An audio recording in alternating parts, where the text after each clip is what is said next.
But guys, our topic for today, for this bonus bit, is Paul Thomas Anderson's newest film, Licorice Pizza, which three of us saw together. That would be Anthony, Kirk, and myself saw on our little respite from COVID before Omicron took over everything. We did see it in theaters.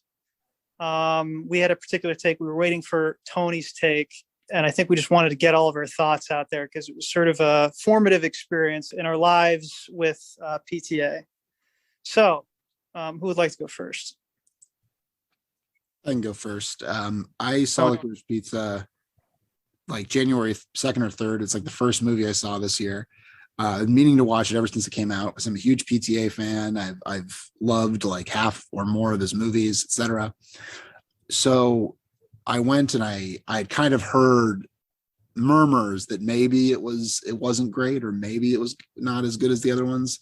But then I saw the tomato score and the general critical consensus was like very, very positive. So I was kind of curious, like, okay, is this an Inherent Vice situation where it's a little out there? I don't know. So I went in and I thought it was pretty much like fine.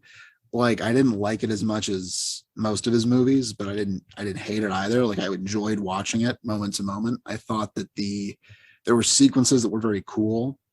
The whole thing had kind of that Inherent Vice kind of cadence, a little bit more leisurely, more episodic, more just kind of hanging out with these different characters than there being any kind of through line. What plot there is it's not very urgent, or kind of beside the point in the case of Inherent Vice. But there were sequences I really liked. I really loved the scene in the bar with Tom Waits and Sean Penn, and they start grunting like animals, and like it's just so Connor's shaking his head. But I really enjoyed that. I thought that was hilarious. I thought it was really weird, and just there was almost a dreaminess to it. And then the motorcycle stunt, I thought that was great. And then I had a similar feeling later on with Bradley Cooper, who is kind of mumbling in his whole performance. It's a very odd choice, but he's extremely menacing nonetheless. He's extremely, so I liked those moments when he kind of flexed his muscles or kind of captured a certain feeling only he can kind of create in his movies. But I think looking back on the whole thing, I didn't leave it with that much. I didn't find the central relationship very interesting or compelling. It kind of fell flat for me, that aspect of the movie. Although I do think that Philip Seymour Hoffman's son, not remember his name, did a very good job. Cooper Hoffman, I think. Yeah, I thought he was pretty good. But anyway, the movie as a whole, I was like, it's fine, basically. Okay, Tony, so right in some ways, so incredibly wrong in ways. How about Kirk? I want to hear your take, Kirk. Please unleash your forces. Yeah, I mean, it felt like a movie especially when I looked at the tomato score, it felt like a movie that, people were just deluded by the credits and the names that were present. And it just felt so aimless and so meandering and like self-indulgent. These references that felt incredibly like esoteric at times. The bar scene in particular, like, I mean, there was spectacle, with the whole oil embargo. That was pretty cool. To see the scene with all the cars and he's riding through. That was pretty cool, or running through. But overall, I just, it didn't make much sense to me. I don't understand where this kid got his money. I don't understand why he's successful in life. He seems to have like this irrational confidence. There's this weird. He's weirdly displaced in the sense that he's not in school. We never see him in school. We never see him engaging in traditional activities of adolescence. He seems to be like this 23-year-old in a 16-year-old's body. And all of this, I'm sure, can be explained away, right? That's the frustrating part of film. It's like all of this could be explained away in a kind of Lynchian way. Like, oh, you just don't get it. Like, that's what they were going for. Like, that's what he was going for. That's the whole oeuvre, right? Like, that's... Whose dream is it, I guess? Tom Waits' character, I think. His disgusting, perverted dream. Yeah, and I don't know. I was just thinking of a film like Once Upon a Time in Hollywood, which had a similar aesthetic, I would say. like Hollywood in the 60s, but this is probably in the 70s, I'm guessing, or I can't, was it early 80s maybe? I'm not sure. Like 76 around. Okay. So, but like vintage Hollywood, or not vintage, but like retro Hollywood, but Once Upon a Time in Hollywood was so much more accessible, so much more enjoyable. I think we underrate the importance of enjoying a film. And it just felt like a series of slideshows of like, hey, look at this cool image. Look at this cool thing. Oh, look, there's John C. Reilly dressed up as Herman Munster. And it's just like these little things that, they're little smirks, but they're smirks to oneself. And they're kind of like knowing nods to something I don't understand or appreciate. And maybe that's a lack of intelligence on my end. Truly, I think ultimately, like objectively, the story is rather boring. We don't really see this relationship. It doesn't make sense. There's this element of like, what would you term it? Like pedophilia almost. Like there's a 10-year age difference. This kid is not an adult yet. He's like engaged in this weird relationship with this 25-year-old. That really, I don't know why that exists, that age difference. It's just, the movie could have worked if he was like 22 or 23. And yeah, I don't know. Maybe I'm on an island here. No, maybe I'm crazy, right? I think it is genuinely distracting. Like, it is a weird thing. I don't want to be like a moral scold about a movie or anything, but like, it honestly is like kind of a weird thing to write into the movie and not really contextualize in any way. And the fact that they end up together at the end with no seeming ambivalence about it just rings kind of weird. And then it's like the whole movie could be boiled down to this just awkward bit of this man, this restaurateur, conversing with his various Japanese wives in a racially aggressive way that is kind of, obviously insensitive and incendiary. But what is the point? What is the joke that I'm not clued in on? Like, I really want to have a conversation with somebody about that, because there just seems to be these random choices throughout that really don't amount to anything, or they don't contribute to anything. It's not, I don't know. I was a little baffled and a little disappointed, because obviously PTA is great. As a great director, but it definitely felt like he was taking himself very seriously in this one, and taking his view of the world very seriously. So yeah, it felt like it was made in a silo in a way, but once again, it's all subjective. So that's my opinion. Baffled and disappointed. Preach, Kirk. And Anthony. Yes, let me say why everybody here is wrong. No, we were pretty much on the same page. I think that I want to ask Kirk something in a second, which is, so as the only one here from Southern California, it was really bugging me hearing this all over on the internet, in person when I was there, often spoken by non-Southern Californians, non-Angelinos, but everybody was talking about this movie as a great LA movie. And one thing that really bugs me about that is it's not in LA. It's in the San Fernando Valley. And the San Fernando Valley is not part of LA. So Kirk, if you're still there, is the San Fernando Valley, as an expert on maps, an expert on geography, is the San Fernando Valley part of LA proper? LA County maybe, but LA. Well, it's part of the 30-mile zone, right? That's a very important thing, right? Filming probably did take place in and around the valley. But yeah, it doesn't really, it feels like kind of an otherworld LA that doesn't really make sense. And yeah, I don't know. But I do have to say, and I told this to Connor and Anthony, but I didn't tell this to Tony, that I feel vindicated on my original interpretation of the trailer, that one of the big sticking points of this film, and like, I think how PTA makes it feel fresh, is he uses actors, at least the two protagonists, that don't feel conventionally attractive. And I think that's on purpose. And I think there are even things put on their teeth. There are little implants put on their teeth to make them look less attractive. So I think that is a stylistic choice. I do not think I'm just being overly shallow. And I'm curious if Tony, if you agree. No, I think that's probably something he does. And like part of it is like the casting of Connor Hoffman, Cooper Hoffman, Cooper Hoffman, and Alana Haim. Yeah. They're people that are like familiar in a way. You know, Haim is a moderately popular indie rock group, you know, whatever, but they're not people we're used to seeing in movies, or they're not people you would expect to see in movies, and they look a little bit different. So yeah, I think that's an intentional thing.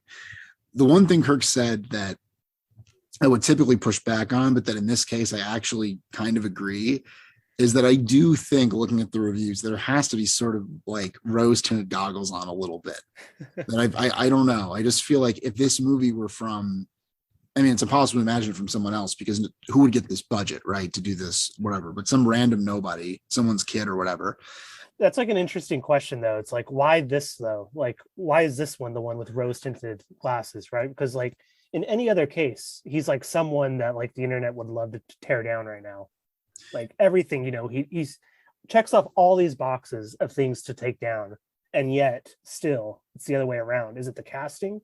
Is it something else? I think there's two things. I think it's his undeniable virtuosity, and the fact that his career spans decades and he's made multiple like classics in different styles immediately gives him a huge amount of like respect, like that you kind of can't mess with. Like if you were to just come out and say he was a hack, like you're an idiot. Like no one would take you seriously if you just called him a hack, right? Or said he was bad at directing movies, you know. That combined with his very chill public persona, he seems very unpretentious in interviews, despite making movies that oftentimes are very pretentious. These can be pretentious and very good. You know, There Will Be Blood is an undeniably pretentious movie. The Master's a pretentious movie. They're both great movies nonetheless, maybe even for their pretension in some ways. So I think that kind of contrast is sort of like, there's something kind of appealing about that. So I think it's his personally appealing nature. The fact that he's married to Maya Rudolph, you know, anyway, but as for the question of why this is the one, the rose-tinted goggles, I don't really know. I mean, I kind of felt similarly about Inherent Vice. And then I kind of came to terms with like, well, maybe there's just something I'm missing. Like there are things about it that I think are kind of cool. I don't know, but it's not for me. This one, I'm not really seeing what it is that people are still claiming to see in it. Although my brother really enjoyed it. So what do I know? So people I think are genuinely enjoying it, but like I also Why they love it? My brother thought it was my brother thought it was like, I'm being rhetorical. Stop. I'm about to make a big speech. My chance. Why do they love it? Because we know we live in an age where there's no hope for the future, as Adam Curtis would say. We used to imagine a better future. We crawl back into the past. And this warm kind of nostalgia blanket, knowing that it's based on this director's personal memories of this little romance, right? Somehow spoke to people. I don't really know why. I don't really know why people like it so much. I didn't really get the appeal of our two main characters, who are both kind of in their way, like pretty annoying. And I think PTA knows they're annoying, but he finds them sweet anyway. There's something weird. I mean, there is actual like biographical information. This is sort of based on the life of an actual guy that PTA probably didn't know like personally, but was a little bit older than him, growing up around the same time. And curiously, he says that Alana Haim's character is actually based on Alana Haim's mom, who was his music teacher at this time. So, and she would have been about that age. So I think there's a little bit of like autobiographical stuff going on with this movie. I'm not sure if, I think he's partially identifying himself with the Cooper Hoffman character. But it's, again, it's this kind of this very sad, sclerotic kind of just retreat into the past. Just like, I give up, like, let me have my fantasy of this girl, like I was my first crush, you know, or something like that. And kind of like, imagine if I had made my money in water beds, like, remember water beds, you know, like that kind of thing. You know, it's just like, I found it very depressing in that way. I thought it's definitely related to two other movies that are also about Hollywood. Once Upon a Time in Hollywood, which has a similar kind of like tone, a little bit of like indulging in the past, even rewriting the past, you know, to make it fit better with what we want to happen, right? And also Hail Caesar, which bizarrely enough follows, like in some ways, like beat for beat, like plot points of Once Upon a Time in Hollywood. It's crazy actually how similar those two movies are. These three movies all feel like they're of a piece. And it's like, yeah, it's just like, again, it's kind of meandering plot wise. So many things are not explained. I didn't like Cooper Hoffman as like because he's like supposed to be this like cocky, like kind of know-it-all kid.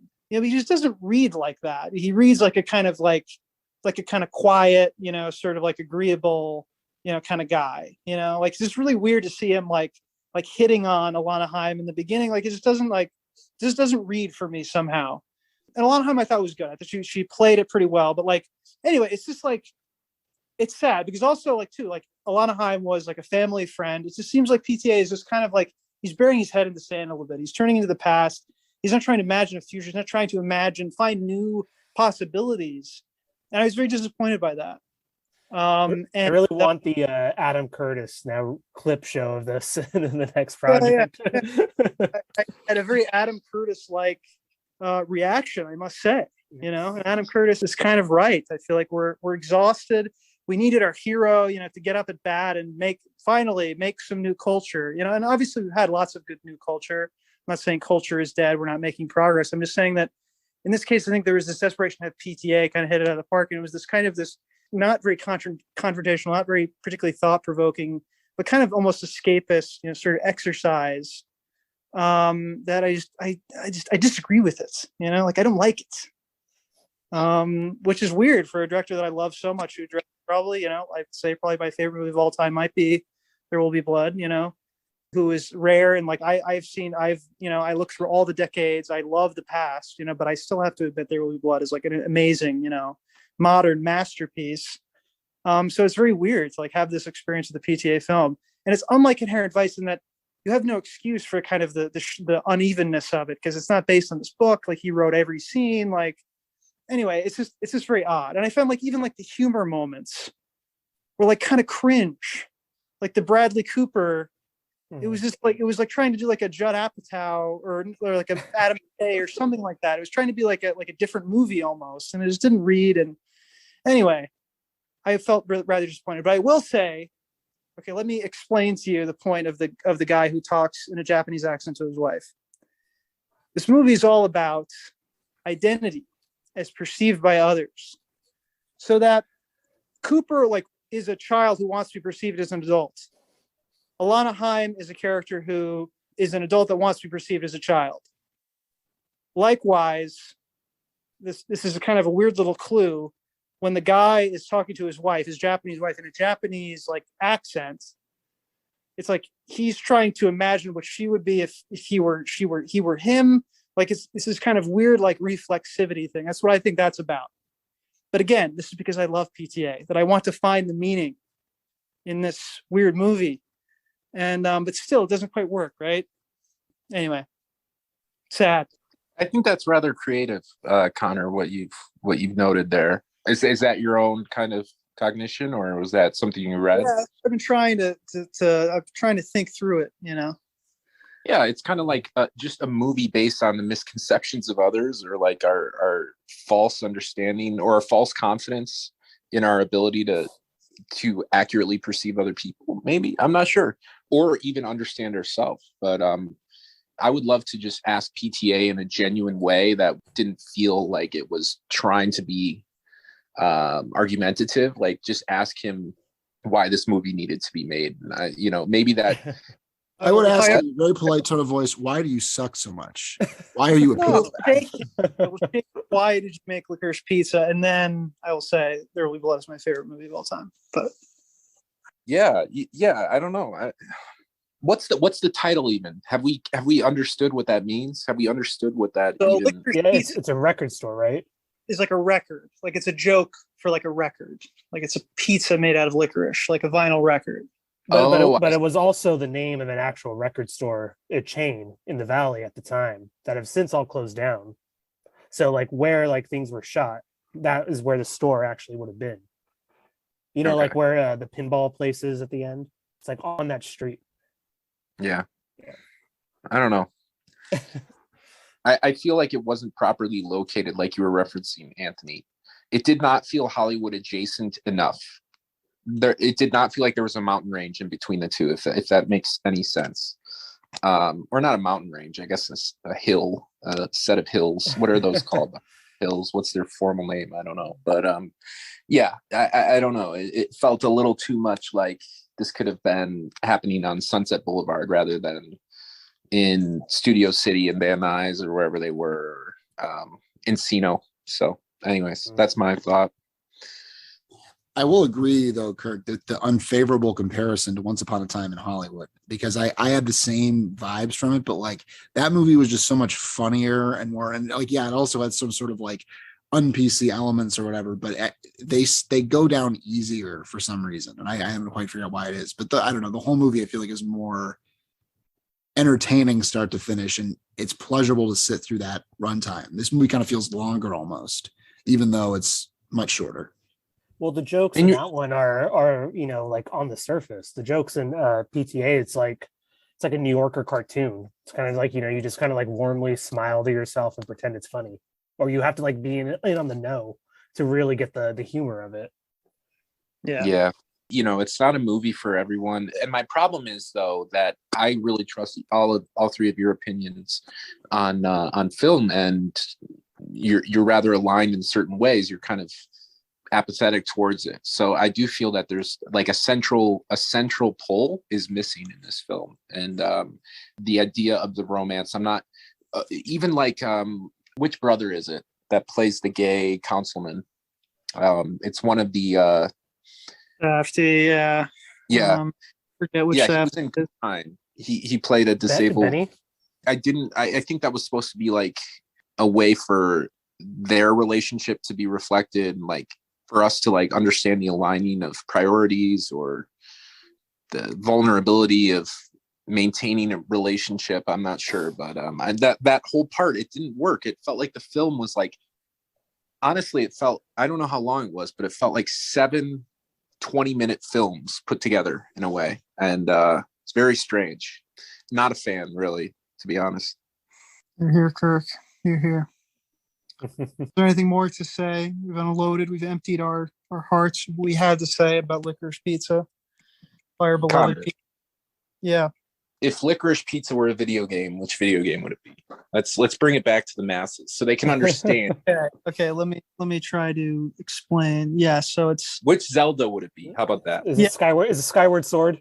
The Minish Cap. That. It's a Skyward Sword because people convince themselves they like it when they know it's shit. And yeah.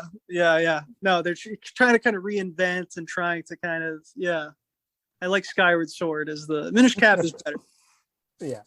Inherent Vice is the Minish Cap of Connor, I want to believe that PTA will listen to this, and that'll be the one line that cuts him to his core. He's like, Skyward Sword, he didn't mean that. No, he was just doing a bit. Like, he wouldn't have said that, would he? He's like asking his wife about it. He has the Wii Plus controller in his hand. He's like, even he knows deep down. Yeah. That's a whole other conversation. Anthony and I have to duke it out at some point over Skyward Sword, but not today. Thank you, everyone, for joining us for this bonus bit or episode. Who knows? And we will see you next time.